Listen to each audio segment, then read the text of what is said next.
Maurice Tornay was a young missionary who was killed while trying to protect his parishioners in Tibet. He was born in Switzerland in 1910, the seventh of 8 children. He was a pious child and would read passages by Francis de Sales to his classmates. When he was 21, he was admitted into the seminary of Grand Saint Bernard. The seminary was located in a mountain pass, and a pathway there has been named after Maurice since his martyrdom. Maurice wanted to become a missionary, specifically a missionary in China. He said, "I am full of enthusiasm for the life that God has in store for me." When he was 23, he was diagnosed with a stomach ulcer. He was prescribed a special diet and underwent an operation. When he recovered, he requested to join a missionary team that was being sent to China. His request was approved and he left for China in 1936. In China, he studied the local languages while also taking courses with a doctor and a dentist. The missionaries wanted to tend to the locals physically as well as spiritually. All of the missionaries in China smoked a lot. It helped control hunger and hide unpleasant odors. They smoked so much that they measured distance based on how many pipes of tobacco you could smoke between destinations. Maurice took up this habit too. In a letter home, he said, "I am completely acclimated, so much so that nothing surprises me anymore. When food is not cooked, I eat it raw. When it's cold, I smoke my pipe. When I don't know what to do, I study. When I can, I pray. I have Chinese down pretty well. Tibetan is coming." He completed his theological studies and was ordained a priest in 1938. In a letter to his parents, he said, "Your son is a priest, glory be to God. This news will cause you only mixed joy because I am not in your midst. But you are Christians and you will understand me. There is a God whom we have to serve with all our strength. For that reason, I left. How many people would be happy to have a son who is a missionary? Do not fear any longer. I can help you more than ever, and I will."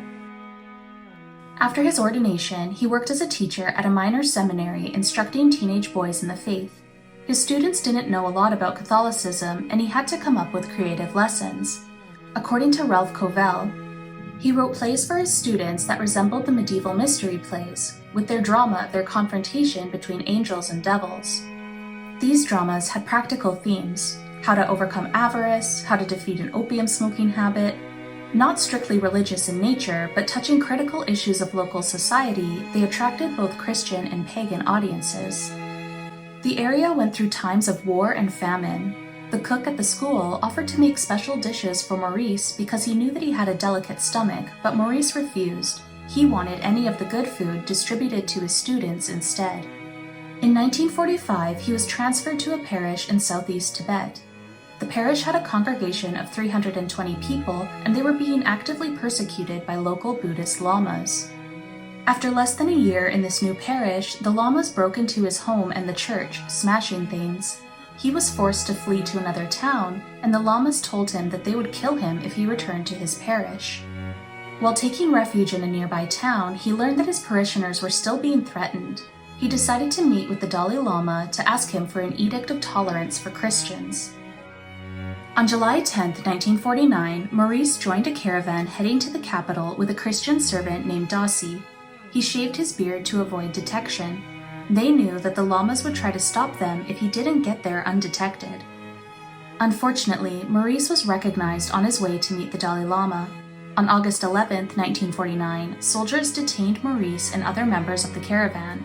When they pulled out their guns, Maurice said, "Don't shoot, let's talk."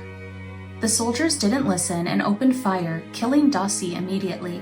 The other members of the caravan fled, but they said that it looked like Maurice tried giving Joux absolution before he too was shot and killed. His body was retrieved days later and was discovered in a mutilated state.